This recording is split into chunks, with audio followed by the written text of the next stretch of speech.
Уникальные экспонаты пополнили коллекцию Краеведческого музея Республики Ингушетия.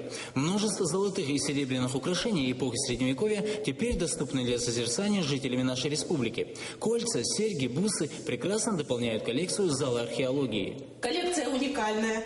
Это ювелирные украшения, вообще женские украшения.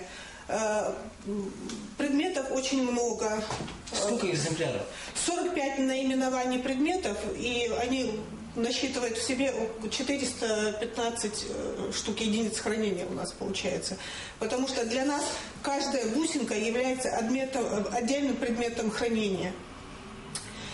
И по массовости вот этих предметов, как и серебряные украшения, так и золотые подвески, которые они в довольно большом количестве найдены, это говорит о том, что у нас в республике было свое ювелирное ремесло, были свои ювелиры, местные ингуши.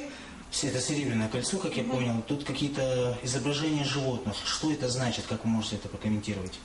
Ну, вот у нас кольца, они однотипные, серебряные, а вставки из разных камней у них.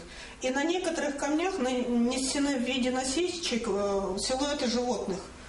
Мы по стилистике мы можем их отнести к кабанской культуре, потому что более вот этой культуре было присуще вот это изображение животных на предметах ювелирных украшений. Сотрудники музея признаются, это одни из самых бесценных предметов, когда-либо поступившие в наш краеведческий музей. Таких богатых поступлений у нас практически не было раньше, чтобы одновременно столько дорогих вещей, тем более изделий из золота, поступало в музей. И за это мы должны благодарить прежде всего председателя правительства Мусуль Чалиева, потому что именно его, как говорится, толкающая, движущая сила поспособствовала тому, что у нас сегодня есть такая коллекция.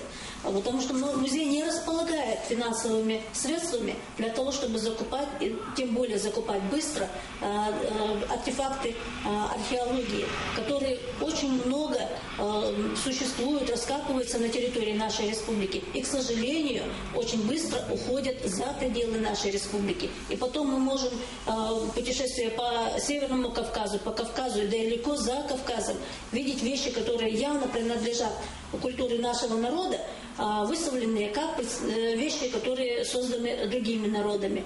Поэтому для нас это очень важно. Бледный цвет золотых украшений говорит об отсутствии примесей других металлов, используемых современными ювелирами при изготовлении изделий, что еще раз подчеркивает высокое мастерство древних ювелиров.